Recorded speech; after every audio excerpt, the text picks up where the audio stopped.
فاتحہ.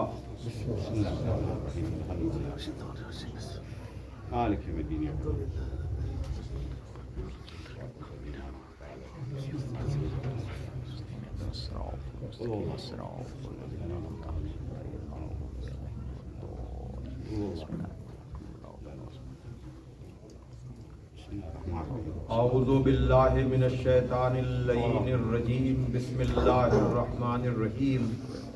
الحمد للہ الذی ہدانا لہذا وما کنا لنہتدی لولا ان ہدانا اللہ. لقد جاءت رسل ربنا بالحق. الصلاة والسلام علی النبی الامی العربی القرشی المکی المدنی البطحی الابتہی التہامی الدافع جیشات الاباطیل والدامغ سولات الازالیل مولن الحق بالحق بالقاسم محمد. اللہم صلی علی محمد وآل محمد الذین اذھب اللہ عنہم الرجس وطہرہم تطہیرا. اللہم صلی علی محمد وآل محمد ولعنۃ اللہ علی اعدائہم اجمعین من الآن الی یوم الدین. اما بعد فقد قال علی علیہ السلام ان اللہ بعث رسولا ہادیا بکتاب ناطق وامر قائم لا یہلک عنہ الا ہالک. صلوات بھیجے محمد والے. اللہم صلی علی محمد وآل محمد. بزرگان محترم و دوستان عزیز، آپ حضرات کی خدمت میں دعوت ذوالشیرہ، غدیر، ثقیفہ، فدق اور کربلا جیسی اہم باتوں کا تذکرہ کرنے کے لیے اس عشرے میں جن مقدس، مبارک اور ناقابل فراموش الفاظ کو ذریعہ بنایا گیا ہے وہ الفاظ نہج البلاغہ کی زینت ہے. وہ نہج البلاغہ جو مولا کائنات کی تقریروں اور تحریروں کا وہ مجموعہ ہے جسے سید رضی علیہ الرحمہ نے 400 ہجری کے قریب جمع کیا اور اس مجموعے کا نام نہج البلاغہ رکھا. نہج البلاغہ کے مختلف ترجمے اور کئی نسخے ہیں. مفتی جعفر صاحب مرحوم کے ترجمے کے اعتبار سے نہج البلاغہ میں 238 یعنی 238 خطبات ہیں اور 79 یعنی 180 خطوط عہد نامے اور وصیت نامے ہیں اور تقریباً 500 حکیمانہ اقوال ہیں کہ جس کا ایک ایک قول ایسا ہے کہ کسی ایک قول کو بھی اگر انسان اپنی زندگی کا مقصد بنا لے تو اس کی دنیا بھی کامیاب ہو جائے اور آخرت بھی کامیاب ہو جائے. سبحان اللہ. میں نے آپ حضرات کے سامنے اسی نہج البلاغہ کے 167 نمبر خطبے کا انتخاب کیا، بلکہ اس خطبے سے چند جملوں کا انتخاب کیا جو بعثت رسول سے متعلق ہے. سبحان اللہ. بعثت یعنی جب پیغمبر کو اپنی نبوت کے اعلان کی یا رسول کو خدا کے پیغام کو پہنچانے کا حکم ہوا. غار حرا کا میں نے ذکر کیا نہج البلاغہ کے حوالے سے اور یہ بتایا کہ وہ مسلمانوں کی عام تاریخ ہے جو یہ بتاتی ہے کہ نبی کو بھی پتہ نہیں تھا کہ اس پر وحی کا نزول ہوا. ورقہ بن نوفل کے ذریعے سے تصدیق ہوئی، لیکن جو نبی کا ہر مسئلے میں نور و ظہور میں نبی کا شریک تھا اس نے کہا کہ مجھے بھی پتا تھا، نبی کو بھی پتا تھا. سبحان اللہ. سبحان اللہ. اور کل میں نے آپ حضرات کے سامنے دعوت ذوالشیرہ تک آپ کو میں لے کر آیا اس لیے کہ پتہ نہیں لوگوں کو کیوں ذکر علی سے الجھن ہوتی ہے. صحیح. چاہتے یہ ہیں کہ خدا کا ذکر زیادہ سے زیادہ ہو، جی. رسول کا ذکر زیادہ سے زیادہ ہو اور علی کے ذکر میں کچھ کمی کر دی جائے. اچھا. یہ جاننے اور پہچاننے بغیر کہ ذکر علی بھی چاہیے ذکر نبی کے ساتھ. نعرے حیدری چاہیے ذکر نبی کے بے ساتھ، شک بے شک ورنہ کھلا فریب ہے یہ زندگی کے ساتھ۔ ذکر علی بھی چاہیے ذکر نبی کے ساتھ، ورنہ کھلا فریب ہے یہ زندگی کے ساتھ۔ اور حیدر کی ہمسری میں جو فیال بن گئے، سبحان اللہ، حیدر کی ہمسری میں جو فیال بن گئے، ان کی نماز بھی گئی انگشتری کے ساتھ۔ ہائے ہائے، نعرے حیدری، یا علی یا علی یا علی مدد حق حیدر حیدر۔ اور میں نے آپ حضرات کے سامنے کل جو بات کہی تھی، حالانکہ وقت تھوڑا سا کل میں نے زیادہ لے لیا تھا، اس لیے کہ آپ کے علم میں ہے کہ میں نے اعلان کیا تھا کہ یہ مجلس 40-45 منٹ کی ہوگی، تاکہ لوگ اپنے اعتبار سے تیار ہو کر کے آئیں، اس لیے کہ ذکر کے لیے تو گھنٹوں بھی ناکافی ہیں۔ بے شک بے شک، گفتگو اس کے فضائل پہ مسلسل ہوگی، چند لفظوں میں کہاں بات مکمل ہوگی۔ تو علی کے باب میں تشنگی کا احساس تو آپ کو رہے گا، ہمیشہ رہے گا، اس لیے کہ محترم رضا علی آبتی صاحب نے جشن مولود کعبہ میں تقریر کرتے ہوئے یہ کہا تھا کہ یہ ٹاپک ایسا ہے، یہ موضوع ایسا ہے، یہ ذکر ایسا ہے کہ صدیاں گزر گئیں، ابھی بھی تشنگی باقی ہے، بے شک بے شک، ابھی تک کوئی مکمل سیرت علی کی بیان نہیں کر پایا، سبحان اللہ، اس لیے کہ بیان کرے کون بھائی۔ غالب میں نے بار بار غالب آ جاتے ہیں، لیکن شاعر ہی ایسا ہے کہ جو کہتا ہے کس سے ہو سکتی ہے مداحی ممدوح خدا، ہائے ہائے ہائے ہائے، کس سے ہو سکتی ہے مداحی ممدوح خدا، کون کر سکتا ہے آرائش فردوس بری۔ جیسے خدا کی سجائی ہوئی جنت کے ڈیکوریشن میں بڑے سے بڑا ڈیکوریٹر کوئی اضافہ نہیں کر سکتا، ویسے ہی جس علی کا مداح خدا ہو، ہم علی کے باب میں کوئی اضافہ نہیں کرتے، اور ہم کیا بڑے سے بڑا خطیب بھی، بھائی توجہ، میں سے بڑا ذاکر بھی، بڑے سے بڑا مفکر بھی، بھائی میرا ارادہ نہیں تھا، لیکن غیر ارادی طور پر میں یہاں تک آپ کو لے آیا کہ آج نہیں، ہر سال یہی ہوتا ہے ہم جیسے خطیبوں کے لیے کہ بہت سی باتیں سوچ کر تیار کر کے آتے ہیں، لیکن عشرہ تمام ہوتے ہوتے یہ احساس ہوتا ہے کہ یہ بھی نہیں پڑھ پائے، یہ بھی نہیں پڑھ پائے، یہ بھی نہیں پڑھ پائے، ابھی تو ہم نے صحیح سے دعوت ذوالعشیرہ کا آغاز بھی نہیں کیا اور چوتھی تقریر آ گئی، اس لیے کہ ہم کیا خدائے سخن میر انیس عجب طرح سے مولا علی کا تذکرہ کرتے ہوئے کہتے ہیں کہ علی کا معاملہ، اور علامہ رشید ترابی مرحوم نے بھی کہا کہ معاملہ مولا علی کا یہ ہے کہ ہم ان کی معرفت کا حق تو ادا نہیں کر سکتے، ان کے تذکرے کا حق تو ادا نہیں کر سکتے، بس جتنا پتہ چلتا جاتا ہے اتنا کہتے جاتے ہیں، ورنہ یہ علی ہے کیا، جانے کون، پہچانے کون، ذکر کرے کون، اس لیے کہ بینا ہوئی جو آنکھ تو نور خدا کہا۔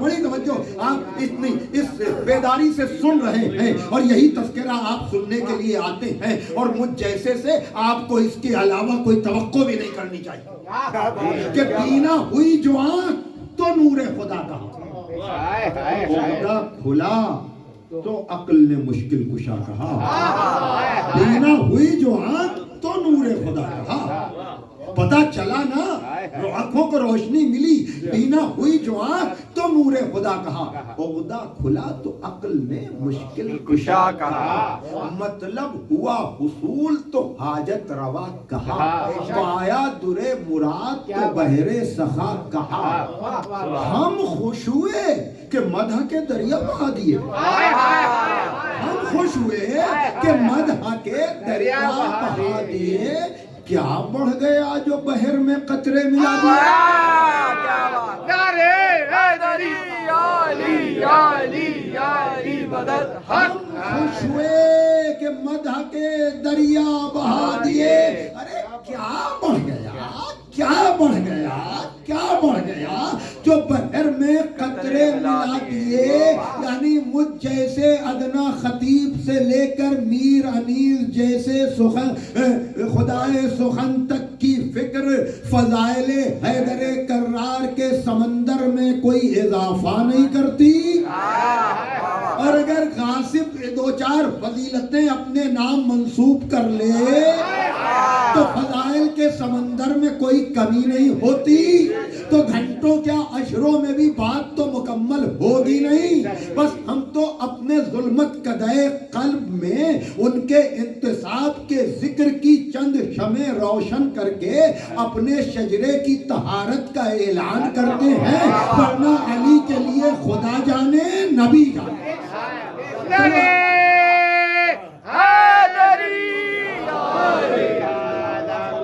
ایک اور سلوات دیجیے آپ محمد والے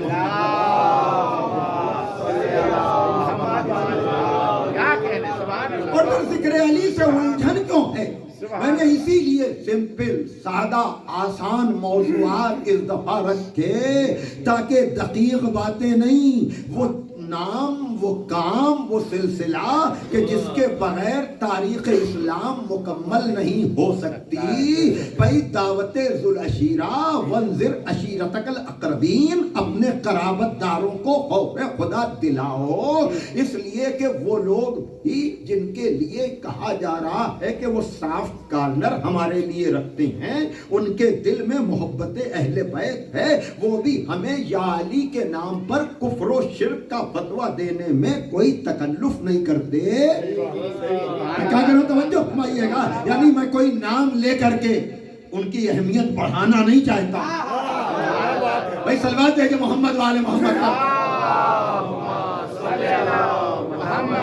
تو بہت زیادہ بہت جن کے نام چل رہے ہیں نا، وہ بھی کہتے ہیں سب کچھ سمجھ میں آتا ہے، لیکن یہ یا علی سمجھ میں نہیں آتا ہے۔ اللہ کے ہوتے ہوئے کسی اور کو پکارنے کی ضرورت کیا ہے؟ لیکن میں کہوں گا کہیں اور نہیں، دعوت ذوالعشیرہ میں آ کر دیکھ لو، اس لیے کہ تمہیں یہ فلسفہ سمجھ میں نہیں آ سکتا، کوئی ثقیفائی اس فلسفے کو سمجھ ہی نہیں سکتا کہ ذکر علی اور اولاد علی کے بغیر اسلام کی ملاوٹ کو بے نقاب کیا ہی نہیں جا سکتا۔ لیکن افسوس تو یہ ہے کہ اس پروپیگنڈے سے اپنے بھی متاثر ہو رہے ہیں کہ ہاں ہمارے یہاں بھی کچھ زیادہ ذکر علی ہوتا ہے۔ ارے غیروں کے پروپیگنڈے سے آپ متاثر کیوں ہو رہے ہیں کہ آپ کو پتہ نہیں ہے کہ ثقیفائی مزاج لوگوں نے ثقیفہ کا اہتمام کیا ہی اس لیے تھا تاکہ علی پر پردہ پڑ جائے، لیکن پردہ ڈال کے بھی علی کی عظمت میں کمی کہاں ہوگی؟ اس لیے کہ یہ ذات وہ ہے کہ پردہ پڑنے سے عظمت میں کمی نہیں ہوتی، عظمت میں اضافہ ہو جاتا ہے۔ کیا ہجرت کی شب جاننے والوں نے جانا نہیں، پہچاننے والوں نے پہچانا نہیں کہ پوری رات چادر اوڑھ کر لیٹے رہے تو باہر کفار نبی سمجھتے رہے۔ سلوات ہے کہ محمد والے محمد کا۔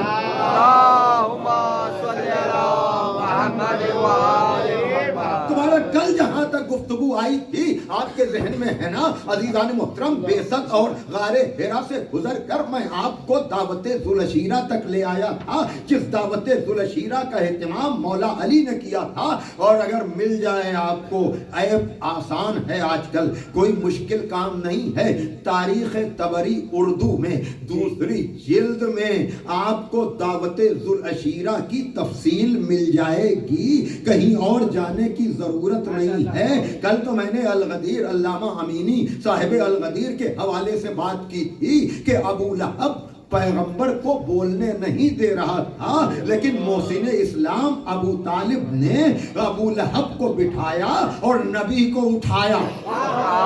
بھائی توجہ فرمائیے گا، ابو لہب کو بٹھایا اور کہا کہ قم یا سیدی۔ بلکہ بعض جگہوں پر میں نے سنا ہے، یہ تو پڑھی ہوئی بات ہے لیکن سنی ہوئی بات کبھی بیان کر دینا اپنے بزرگوں کے حوالے سے کوئی غلط نہیں ہوگا کہ سیدی نہیں مولائی بھی کہا، اور کہنا ہونا بھی چاہیے، اس لیے کہ خداوند عالم نے کہا حل جزاء الاحسان الا الاحسان۔ غدیر تک تو کل اور پرسوں تک ہم جائیں گے، لیکن آج ایک حوالہ تو آ جائے، اور وہ یہ کہ بھائی ابو لہب بولنے نہیں دے رہا تھا، اور ابو طالب کہہ رہے تھے قم یا سیدی و مولائی، میرے سید اٹھئے، میرے مولا اٹھئے۔ شاید خدا کو ابو طالب کا دعوت ذوالعشیرہ میں نبی کو مولا کہنا اتنا پسند آیا کہ دعوت ذوالعشیرہ میں میرے نبی کو مولا کہنے والے، بات تو جب ہے جب یہی نبی غدیر میں تیرے بیٹے کو مولا کہے گا۔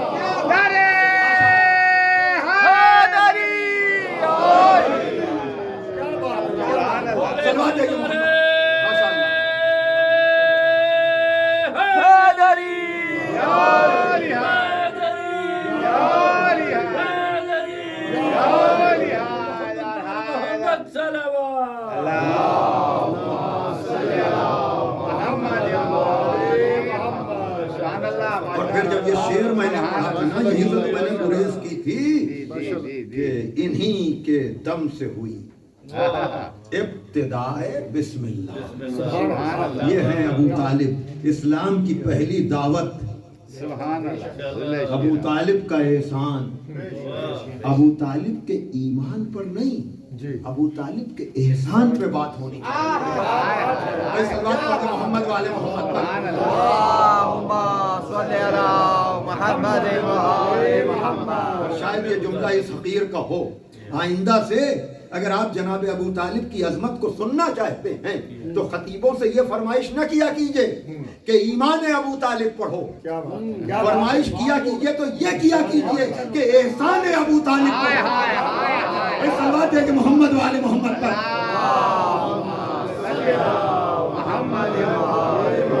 احسان ابو طالب ہونا چاہیے۔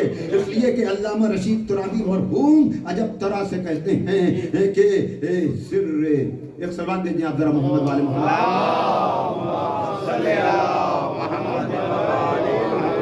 بھائی دیکھیے آپ حضرات بلا تکلف آگے آ جائیں، مجھے طریقہ تو آتا ہے لیکن ابھی کوئی موقع نہیں ہے کہ میں کوئی کسی فن کا استعمال کروں، آپ حضرات خود سے آگے آ جائیں۔ ایک صلوات بھیج دیں آپ محمد والے محمد۔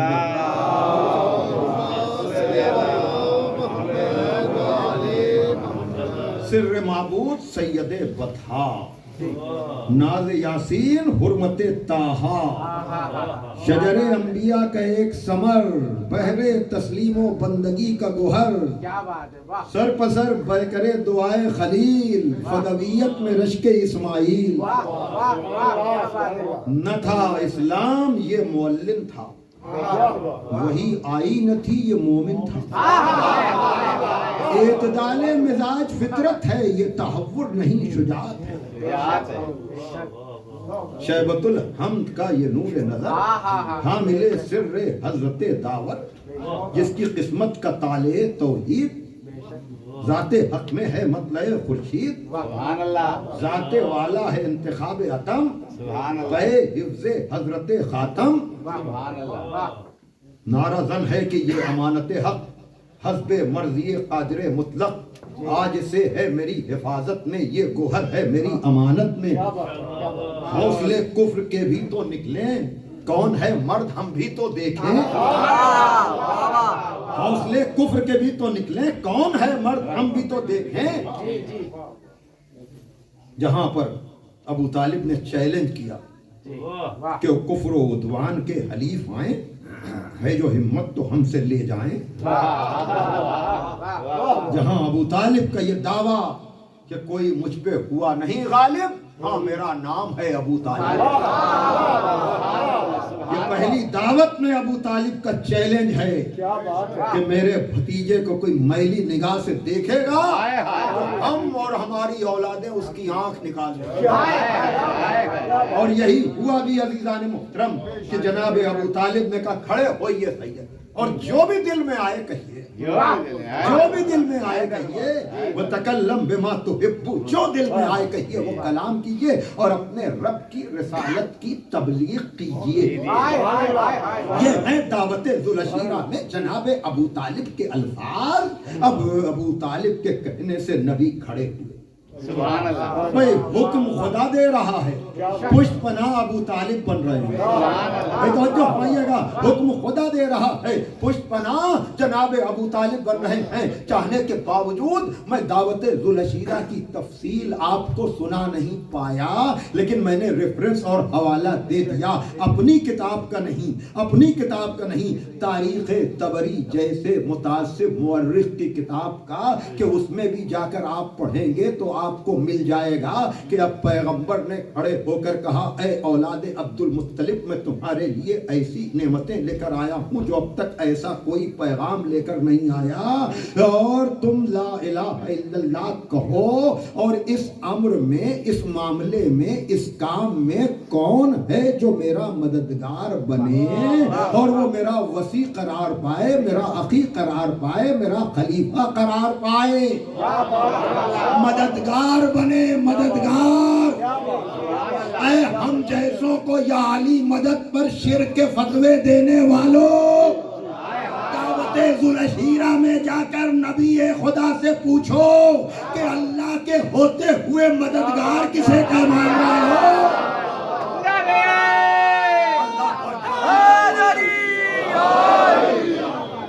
میں کہاں سے لے کر آیا ہوں اس نقطے کو، اس پیغام کو، کہ دعوت ذوالعشیرہ میں مسئلہ ہے لا الہ الا اللہ کا، بات کر رہا ہے محمد الرسول اللہ۔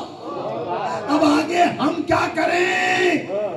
نبی کہہ رہے ہیں مجھے ہے مددگار کی ضرورت، لا الہ الا اللہ کے لیے محمد الرسول اللہ کو مددگار کی ضرورت ہے۔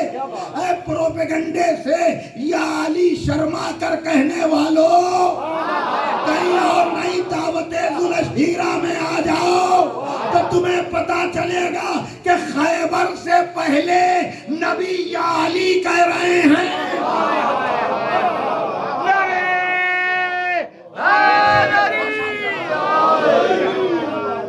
سلوات دے جو محمد والے محمد پر۔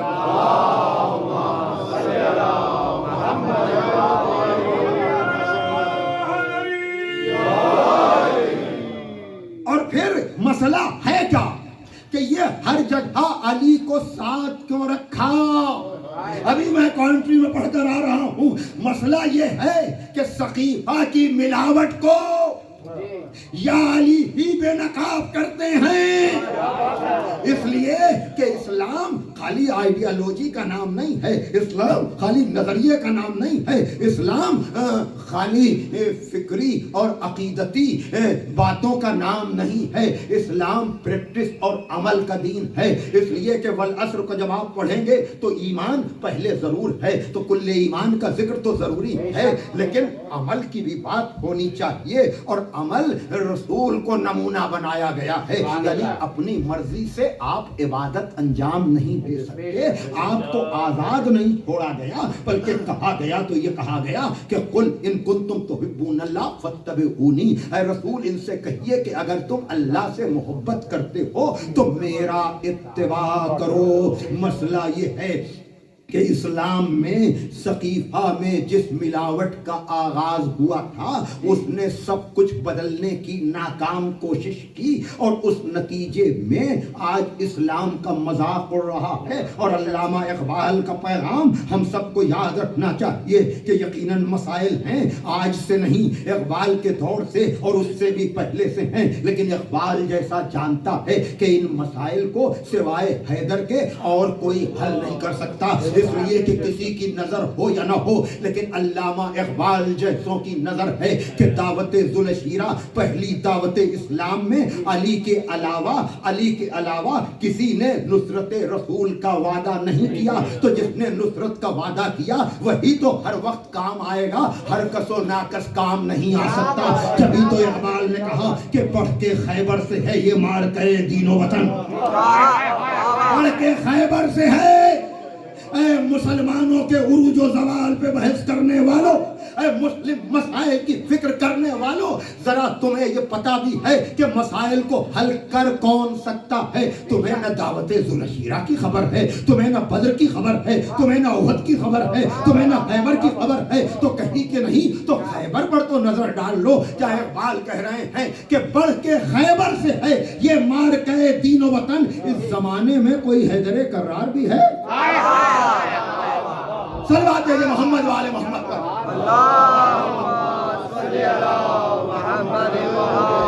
توجہ فرمائیے گا۔ تو مسئلہ کیا ہوا؟ میں ابھی یہاں پر آپ کو روکوں گا، شاید کل یہاں سے میں نکل پاؤں، لیکن یہاں پر آج آپ کو یہ نتیجہ جو بھی کامنٹری میں بھی، لیکن ظاہر سی بات ہے کہ وہاں کا مجمع یہاں نہیں ہے، بولو یہ کہ آن لائن سنا جائے گا لیکن رٹی ہوئی تقریر نہیں ہے۔ اگر مفہوم کو منتقل بھی کروں گا تو الفاظ بھی نئے ہوں گے، بات بھی نہیں ہوگی، اور وہ یہ کہ یاد رکھیے گا اصل مسئلہ اور اصل معاملہ یہ ہے، یہ جو ذکر علی اور اولاد علی کو روکنے کی ناکام کوششیں ہوتی ہیں یہ صرف اس لیے ہوتی ہیں تاکہ ملاوٹ کرنے والے پکڑے نہ جائیں۔ ملاوٹ کرنے والے پکڑے نہ جائیں۔ جب کوئی نقل کرتا ہے نا، جب کوئی کسی برانڈ کو اس نام سے پیش کرتا ہے تو وہ کبھی نہیں چاہتا کہ اوریجنل برانڈ مارکیٹ میں آنے پائے یا دکانوں پر آنے پائے، اس لیے کہ اگر اوریجنل آ گیا تو نقلی مال کو پوچھے گا کون؟ ذکر علی۔ لیکن آپ کیوں متاثر ہو رہے ہیں؟ یہ ذکر علی جو ہے اس سے دشمن الجھے تو الجھے، اس لیے کہ اس کو پکڑا جانے کا، لیکن آپ کیوں الجھ رہے ہیں؟ آپ کو تو علی علی کرنے پر فخر کرنا چاہیے۔ اصل میں مسئلہ اور بات یہ ہے کہ بعد مجلس پرسوں یا ویسے بھی کبھی کبھی لوگ کہتے ہیں میں لکھنؤ کا پڑھا ہوا ہوں، رائے بریلی میرا وطن ہے، تو لکھنؤ کی اردو مجھ جیسے کی بھی ایسی ہوتی ہے کہ حالانکہ کوئی بہت معیاری میری زبان نہیں ہے، لیکن لوگ کہتے ہیں کہ ذرا ثقیل ہو رہی ہے، ذرا سا ہلکا کر دیجئے۔ ہاں ہو سکتا ہے زبان کے یہ مسائل ہوتے ہیں، لینگویج پرابلم ہو سکتی ہے، اور میں مانتا ہوں اس بات کو کہ آپ بعد مجلس میری تقریر پہ تبصرہ کر سکتے ہیں، باتیں کر سکتے ہیں، روز آنا شروع سے آخر تک میرے بیان کو سننے کے باوجود آپ کو میرے بیان پہ پورا کمنٹ کرنے کا حق ہے، آپ کو آزادی ہے کہ آپ یہ کہیں کہ ان کی زبان میری سمجھ میں نہیں آ رہی ہے، ان کا بیان میری سمجھ میں نہیں آ رہا ہے۔ حالانکہ کچھ لوگوں نے کہا کہ میرے بچے جو عام طور سے اردو کی تقریریں سمجھ نہیں پاتے لیکن وہ آ رہے ہیں، میں ان سب کے لیے طالب دعا ہوں اور روز دعا کر رہا ہوں کہ پروردگار عالم آپ کو اپنے حفظ و امان میں رکھے، جو بے روزگار ہیں وہ صاحب روزگار ہو جائیں، اور جو صاحبان روزگار ہیں پروردگار ان کے روزگار میں ترقی دے، آنے والوں کو صحت و سلامتی کے ساتھ طول عمر عطا ہو۔ جن جن لوگوں نے دعا کے لیے کہا ہے پروردگار اس ذکر کے طفیل میں ان سب کی دعاؤں کو شرف قبولیت عطا فرما دے۔ یہ ساری باتیں اپنی جگہ پر، لیکن میری تقریر پر آپ کو تبصرہ کرنے کا پورا اختیار ہے، لیکن آپ تقریر پر تو تبصرہ کر سکتے ہیں، لیکن اگر کوئی نیت اچھی نہ بھی ہو تب بھی پر آپ کو اس کی فکر پر یا اس کی سمجھ پر شک کرنے کا کوئی اختیار نہیں ہے، کوئی حق نہیں ہے، اس لیے کہ ہر آدمی کا اپنا آئی کیو، ہر آدمی کی اپنی سمجھ ہوتی ہے، اس پر تو حملہ نہیں ہونا چاہیے، اس پر تو شک نہیں ہونا چاہیے۔ لیکن اگر 10 دن آنے کا دعویٰ کرنے والا، شروع سے مجلس میں بیٹھنے والا 11ویں 12ویں دن آپس میں یہ بحث کرے کہ مولانا کے امامے کا کلر کیسا تھا، آپ نے سوچا ہوگا یہ اپنی تقریر پہ تبصرہ کیوں کر رہے ہیں؟ نہیں، مجھے نتیجہ نکال کر آپ کو دینا ہے کہ ذکر علی کی ضرورت کیا ہے، ملاوٹ کرنے والے بے نقاب ہوتے کیسے ہیں۔ اگر 11ویں 12ویں دن کوئی یہ کہے کہ مولانا کے امامے کا کلر کیسا تھا، اب آپ بھولے بن کر کے اس کی نیت کو صحیح نہ سمجھیے گا۔ میں کیا کہہ رہا ہوں توجہ فرمائیے گا، یعنی میرے بیان کو نہ سمجھنے کی بات کرے تو شک نہ کیجئے، لیکن اگر لباس تک وہ نہ سمجھ پائے، اب بھی کوئی کہے نہیں ممکن ہے اس کی نیت ٹھیک ہو، نہیں، اب آپ اس کو یا تو وہ مجلس میں آیا نہیں یا وہ اتنا بڑا سازشی ہے کہ کلر بدل رہا ہے، تو یہی تو میں کہہ رہا ہوں کہ اگر نبی کا قول نہ سمجھتے تب تو کوئی گنجائش نکل آتی کہ نبی کا پیغام نہیں سمجھے۔ ارے جو امت روزانہ دیکھے جانے والی نماز.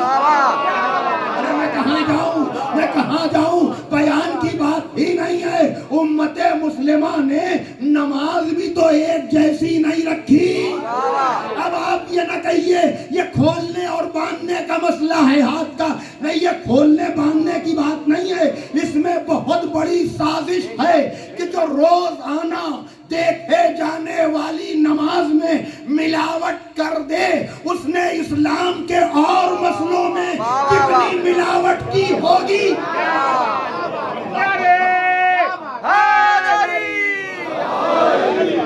صلوات دے محمد والے محمد.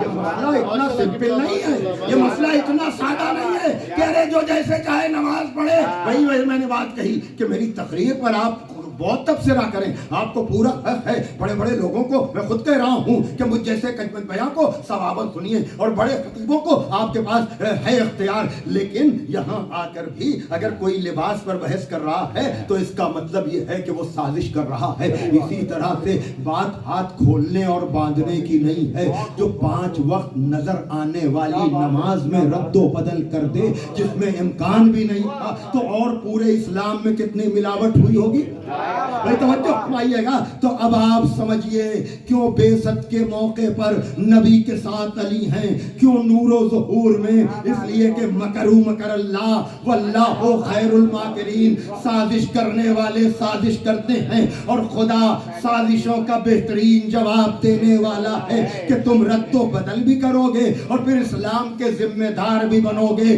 تو صحیح. ہم محافظ کسی ایسے کو بنائیں گے ہی نہیں کہ تم جس طرح سے بدل دو, ہم نبوت کے ساتھ امامت کو رکھیں گے. اس لیے کہ وہ دور گزر گیا کہ آپ نے آرڈر دیا, نمونہ دیا کہ اس نمونے پر ہمیں مال چاہیے ہے. اس نمونے کا مال بھی نہیں بنا اور اس نمونے کو ڈسٹرائے اور خراب بھی کر دیا گیا, اور اپنے ہی بنائے ہوئے مال سے ایک چیز نکال کر کہنے لگے کہ یہی تو آپ نے نمونہ دیا تھا. یعنی غلطی ماننے کے بجائے خود آرڈر دینے والے کے آنکھوں میں دھول جھونکنے جب لگے لوگ, تو اب سمجھدار لوگوں نے سیمپل اور نمونے ایک نہیں 2 بنائے. کہا دستخط کرو, مال دیا جائے گا اس سیمپل پر اور آرڈر لیا جائے گا اس نمونے پر. اب آپ سمجھے نبی کے بعد نبی جیسوں کو کیوں رکھا گیا کہ یہ لوگ سقیفہ میں رد و بدل کریں گے. کا آرڈر دیا جائے گا, نبوت والے نمونے پر مال لیا جائے گا, امامت والے نمونے پر.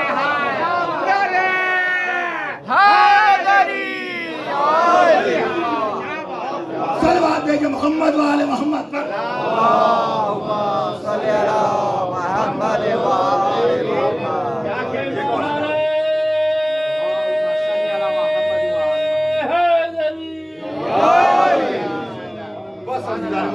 اس لیے ہر جگہ علی ہیں. اور ایک جملہ کہوں اور بس آج میں رب دینا چاہوں گا, اس لیے کہ دعوت ذوالعشیرہ میں نبی نے جو یہ کہا, یہ حکم خدا سے کہا کہ کون ہے جو اس مسئلے میں ہمارا ساتھ دے, ہمارا مود و معاون بنے, ہمارا مددگار بنے. تو خدا یہ کہہ کر کے اپنے نبی کے ذریعے یہ بتا رہا ہے کہ لوگوں کی سازشوں کا شکار نہ ہونا. اگر صحیح توحید چاہیے ہے, صحیح عدالت چاہیے ہے, صحیح رسالت چاہیے ہے, تو امامت کا دامن نہ چھوڑنا, ورنہ کون کب بہکا کر چلا جائے تمہیں پتہ بھی نہیں چلے گا. تمہارا عقیدہ کس نے خرید لیا, تمہارا ایمان کس نے خرید لیا. تو جو نبی کی نبوت میں مددگار بن جائے, ہمارا عقیدہ بھی اس کی مدد کے بغیر محفوظ نہیں رہ سکتا.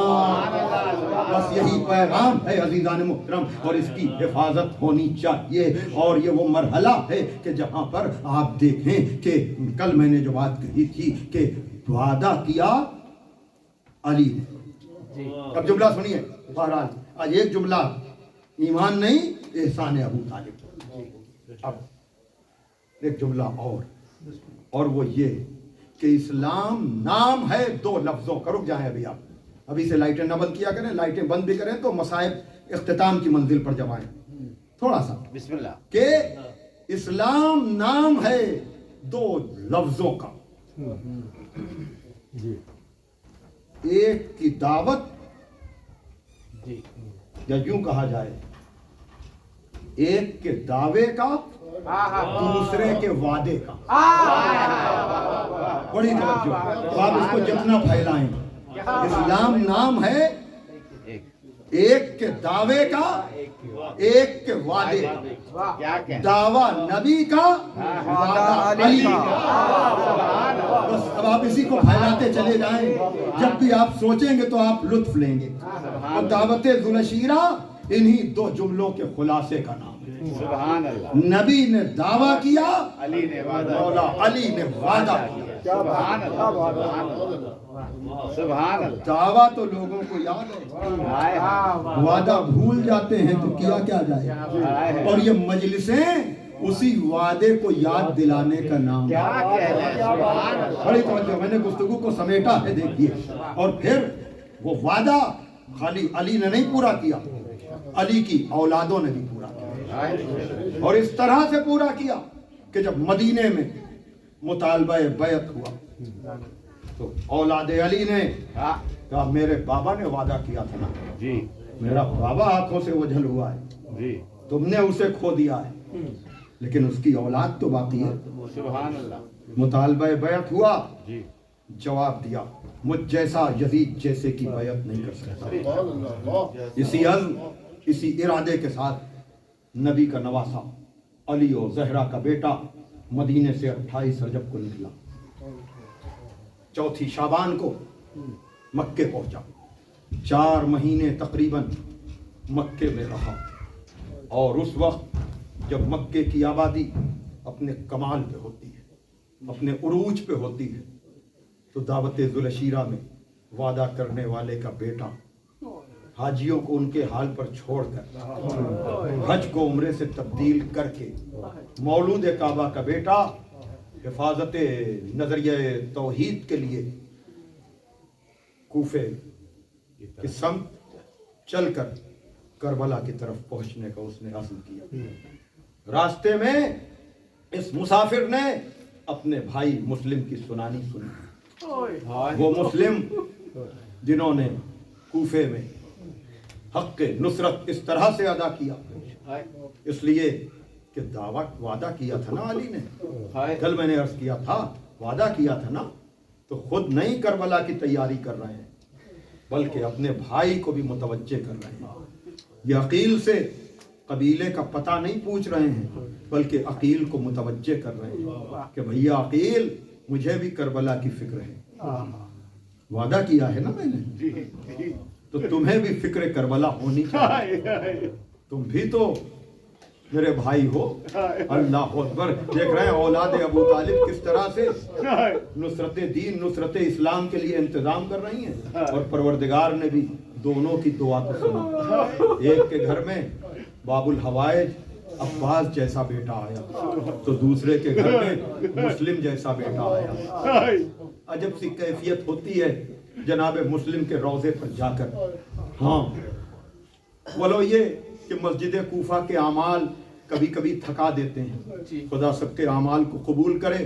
اور ہم بعد میں جاتے ہیں تو اگر ترتیب بدل دی جائے کہ پہلے جناب مسلم کے روضے میں جایا جائے, حسینی سفیر کو سلام کر لیا جائے, پھر مسجد کوفہ کے اعمال کیے جائیں, تو ایک رقت اور گریے کی کیفیت. اس لیے کہ میں نے شب قدر کے اعمال ایران میں جب کیے ہیں تو اس وقت ہم نے دیکھا ہے کہ قرآن سر پہ رکھ کر جب 10 دفعہ نام لیے جاتے ہیں نا, تو اعمال کرانے والا خالی نام نہیں لیتا ہے بلکہ ان اماموں کی مظلومی کا ذکر بھی کرتا ہے, تاکہ شب قدر میں بھی پہلے حسین اور حسین کے ساتھیوں پر گریہ کر لیا جائے, ائمہ کی مظلومی پہ گریہ کر لیا جائے, تاکہ ان کے احسان کو یاد کر کے خدا کی عبادت انجام دی جائے. خدا آپ کے جذبوں کو سلامت رکھے. بہرحال یہ چلتا ہوا قافلہ دوسری محرم کو کربلا پہنچا ضرور ہے, لیکن کربلا پہنچنے سے پہلے عزادارو آپ کو پتہ ہے آج تیسری رات آ گئی ہے.